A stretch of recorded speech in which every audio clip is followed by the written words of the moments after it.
नमस्कार मित्रांनो, मी मयूर भांबेड तुम्हा सगळ्यांचं स्वागत करतो एका नव्या व्हिडिओमध्ये आपल्या यूट्यूब चॅनलवर, ज्याचं नाव आहे सेमी इंग्लिश. मागील व्हिडिओमध्ये आपण बघितलं व्हॉट डू यू डू आणि व्हॉट आर यू डुईंग या दोन्ही सारख्या वाटणाऱ्या वाक्यांचा नेमका अर्थ काय होतो आणि ती कुठे वापरले जातात. या व्हिडिओमध्ये आपण बघणार आहोत की एखाद्या व्यक्तीला भेटल्यावर त्या व्यक्तीला नाव कसं विचारायचं, किंवा मागे आपण त्या व्यक्तीला भेटलो होतो पण त्याचं नाव तुम्ही आता विसरला आहात, तर त्याला ते परत कसं विचारायचं. चला तर मग बघूयात. तसं बघायला गेलं तर इंग्रजी शिकायला सुरू केल्यावर सगळ्यात पहिलं वाक्य, सगळ्यात पहिला प्रश्न आपण जो शिकतो ते म्हणजे व्हॉट इज युअर नेम, तुझं नाव काय आहे.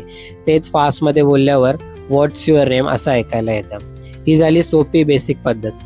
पण तुम्हाला असं नाही विचारायचं, तुम्हाला त्या विचारण्यात संकोच वाटतोय, तर दुसरी पद्धत आहे, ते म्हणजे तुम्ही पहिलं स्वतःची ओळख करून द्या, मग त्या व्यक्तीचं नाव विचारा. जसं की इंग्रजीमध्ये म्हणता येईल, hi I am Mayur and you. असं विचारल्यावर समोरचा व्यक्ती उत्तर देताना तुम्हाला त्याचं नाव सांगेल. जसं की hi I am Mayur and you. समोरचा व्यक्ती म्हणेल, hi my name is Rahul. ही झाली पद्धत जेव्हा तुम्ही त्या व्यक्तीला पहिल्यांदा भेटत असाल.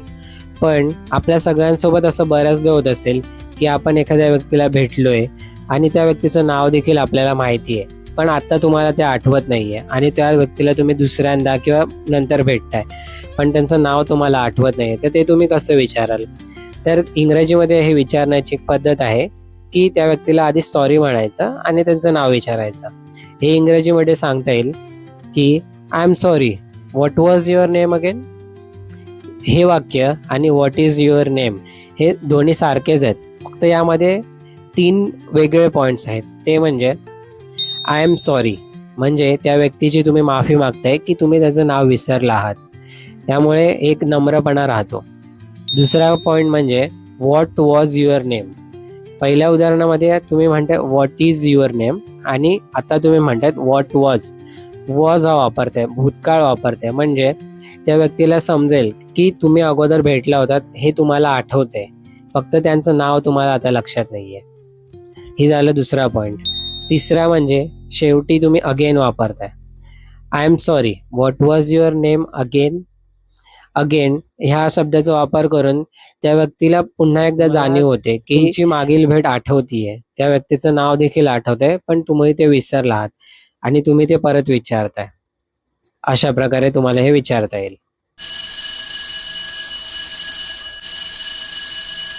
चला, आता त्या व्यक्तीचं नाव विचारलं, आता तो व्यक्ती कुठला आहे, कुठून आला आहे हे तुम्हाला विचारायचं आहे. तर हे तुम्ही कसं विचारणार हे आपण बघूया पुढील भागात.